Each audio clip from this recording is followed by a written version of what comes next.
नमो नमः छात्रा, मैं प्रियंका चौहान, आपकी संस्कृत अध्यापिका। सुप्रभातम छात्रः। आज हम पंचमः पाठ मैत्री के अभ्यास प्रश्न करेंगे। ठीक है बच्चों, जो आपका एक पदेन उत्तरत और पूर्ण वाक्य उत्तरत वो आपको अभ्यास कार्य के लिए दिया गया था। आज हम करेंगे पंचमः प्रश्न यानी पांचवा प्रश्न। उचित विभक्ति पदई रिक्त स्थानानि पूरयत। उचित विभक्ति से जो पद दिए गए हैं उनसे क्या करनी है, हमें रिक्त स्थान की पूर्ति करनी है। देखिए यहाँ साइड में ब्लू कलर के आपको पद दिख रहे हैं, तो इनसे आपको विभक्ति की पूर्ति करनी है, इनमें विभक्ति लगानी है। देखिए पहला है अत्र कपोतौ वसतः एतत् नीडम अस्ति।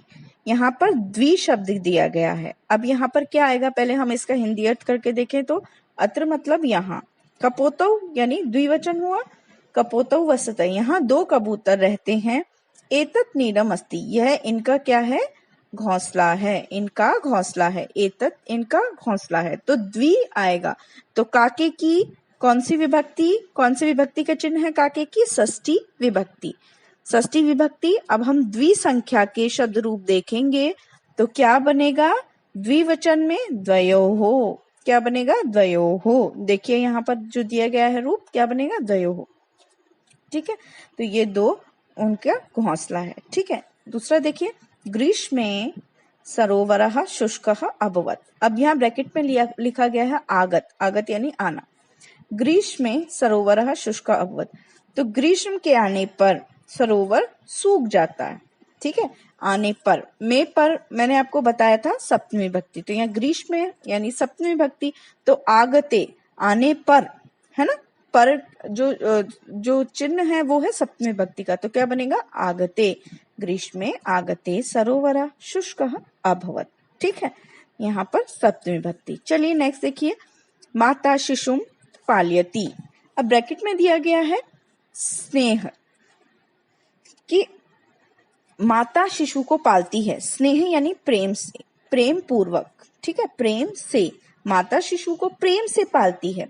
अब जब हमने हिंदी अर्थ किया है स्नेह का, तो हमें से का चिन्ह नजर आ रहा है। अब से का चिन्ह दो विभक्तियों में प्रयोग किया जाता है बच्चों, एक तो पंचमी विभक्ति और एक तृतीय विभक्ति, लेकिन से द्वारा तृतीया में और से पृथककरण पंचमी में। कोई चीज अलग हो रही है वो पंचमी में आएगी, और जो चीज उसके साथ है वो तृतीय विभक्ति में। तो प्रेम से पालती है, तो प्रेम उसके साथ है, तो यहाँ पर तृतीय विभक्ति का प्रयोग किया जाएगा। तो क्या बनेगा, स्नेह का स्नेहेन। माता शिशुम स्नेहेन पालयति, माता शिशु को प्रेम पूर्वक पालती है। ठीक है, अगला देखिए, कृपया स्वपुस्तकम यच्छतु। यच्छतु लोट लकार। ठीक है, आपको पता है आज्ञार्थक के रूप में, कृपया अपनी पुस्तक दो। ठीक है, अब यहाँ पर अस्मत् शब्द के रूप चलें। ठीक है, अस्मत्। अब अस्मत् शब्द में आपने यहाँ पर देखा यच्छ, यच्छ एक धातु है, यहाँ पर यच्छ है शब्द।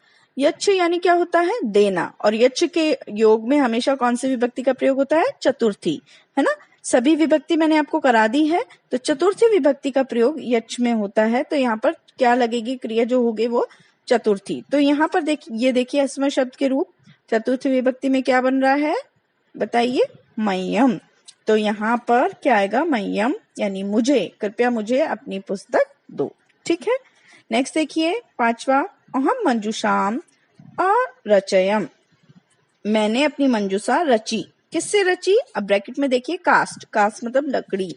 मैंने अपनी मंजूषा लकड़ी से रची, मैंने अपनी मंजूषा लकड़ी से रची। अब कास्ट में लकड़ी से, तो कौन सा विभक्ति आएगी, से चिन्ह किसका है, तृतीय विभक्ति का, और कास्ट से तो उसके साथ है, के द्वारा है ना, तो क्या आ जाएगा तृतीय विभक्ति में, काष्ठेन। ठीक है, काष्ठेन। चलिए, धिक देशस्य, यहाँ पर ब्रैकेट में है शत्रु। अब धिक्कार है देश के, किसको धिक्कार है, शत्रु को। आपको पता होना चाहिए धिक के योग में हमेशा द्वितीय विभक्ति का प्रयोग होता है ना, तो यहाँ पर आएगा शत्रुम। यहाँ पर शत्रुम कैसे आया, क्योंकि छोटे उ की मात्रा है, यहाँ शत्रु उकारांत शब्द रूप चलेंगे, गुरु के समान। अब गुरु के समान द्वितीय विभक्ति में क्या बनता है, प्रथम पुरुष बहुवचन शत्रु। ठीक है, ओके बेटा। नेक्स्ट देखिए, पदानाम उपसर्गम धातुम प्रत्ययम च पृथक पृथक करत। छठा प्रश्न है पदानाम उपसर्गम धातुम प्रत्ययम च पृथक पृथक कुरुत। पद और उपसर्ग में धातु और प्रत्यय को पृथक पृथक यानी अलग अलग कीजिए। देखिए यहाँ पर मैंने इस साइड सारे पद दिए गए हैं, पदानी में उपसर्ग धातु और प्रत्यय यहाँ पर अलग करके बताए गए हैं। देखिए रचिए तुमुन प्रत्यय के अंत में क्या बनता है? तुम। आपको पहले पता होना चाहिए उपसर्ग और प्रत्यय होते क्या है। हिंदी में भी आपने पढ़े हैं, जो शब्द के शुरू में लगता है वो उपसर्ग और अंत में लगता है वो प्रत्यय, ठीक है, और लगकर उनका अर्थ परिवर्तित कर देते हैं। कई शब्दों में उपसर्ग प्रत्यय दोनों होते हैं, कई में उपसर्ग होता है, कई में प्रत्यय होता है। तो इसमें हमें उपसर्ग भी अलग करना है, प्रत्यय और धातु भी अलग करनी है। चलिए रचितुम में रच धातु है, यहाँ पर आगे कोई उपसर्ग नहीं है, ठीक है, और लास्ट में बच रहा है तुम। तो हम कैसे पता करेंगे? तुमुन प्रत्यय में लास्ट में क्या बचता है? तुम, और अर्थ क्या होता है? के लिए, ठीक है। तो यहाँ आएगा रचने के लिए, तो रच धातु है और तुमुन प्रत्यय, ठीक है, तुमुन प्रत्यय। चलिए अगला देखिए, रचिए तुमुन प्रत्यय। चलिए अगला देखिए, प्राप्य। क्या है? प्राप्य। अब इसमें देखिए उपसर्ग क्या है? उपसर्ग है प्र, धातु है आप और प्रत्यय है ल्यप। प्र, आप और ल्यप, ठीक है। अब इसमें ल्यप प्रत्यय है, ल्यप प्रत्यय के अंत में या बचता है और उसका अर्थ भी कर या करके अर्थ में होता है। जैसे कत्वा प्रत्यय में होता है उसी प्रकार से उसका अर्थ होता है, जिससे इसका अर्थ होता है पूरा प्राप्त करना, ठीक है। जैसे एक उदाहरण देखिए हम, छात्रः परीक्षा फलम प्राप्य प्रसन्नम अभवत्, कि बच्चे ने परीक्षा फल प्राप्त किया और वो प्रसन्न हुआ, ठीक है, इस प्रकार से। अगला देखिए दृष्टवा, दृष्ट धातु और कत्वा प्रत्यय, ये आपकी पुस्तक में भी दिया गया है ना। दृष्टवा यानी काकः, चिड़िया ने जब कौवे को देखा था तो काकम आपदाग्रस्तम दृष्टवा सरल हृदय चटका, है ना, ये वाला है ना। तो दृष्टवा यानी अर्थ बताया था मैंने आपको, दृष्ट धातु कत्वा प्रत्यय यानी देख कर। उसी प्रकार से कृत्वा है, क्री धातु और कत्वा प्रत्यय, अंत में त्वा शेष रहता है कत्वा प्रत्यय में, ये हमेशा ध्यान रखना, और अर्थ होता है कर या करके अर्थ में, ठीक है। तो क्री धातु कत्वा प्रत्यय, ठीक है बच्चों। अब यहाँ पर देखिए 7वां प्रश्न, दत्तः पदई वाक्यानि रचित।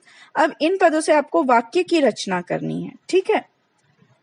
जैसे यहाँ मयम यानी मुझे, तस्य यानी उसका, है ना, और तव यानी तुम्हारा, ठीक है, मम मेरा। उसी प्रकार से इनका सा यानी सा स्त्रीलिंग में वह है ना। इस प्रकार से आपको इनके अर्थ मैं बता देती हूँ, इसी प्रकार से आपको इनके जो वाक्य रचना करनी है आपकी उत्तर पुस्तिका में। बेटा ये 5वां प्रश्न और 6वां प्रश्न दोनों आपको किसमें करने हैं? अपनी पुस्तक में, और 7वां प्रश्न आपको अपनी उत्तर पुस्तिका में करने हैं।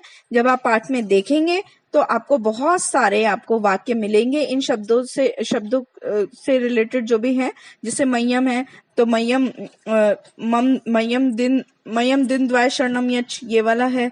इस प्रकार से बहुत सारे इसमें उदाहरण है, तो आप देख लेना और अपनी उत्तर पुस्तिका में आपको करना है, ठीक है बच्चों। चलिए आज के लिए इतना ही, फिर मिलते हैं नेक्स्ट वीडियो में नए अभ्यास प्रश्नों के साथ।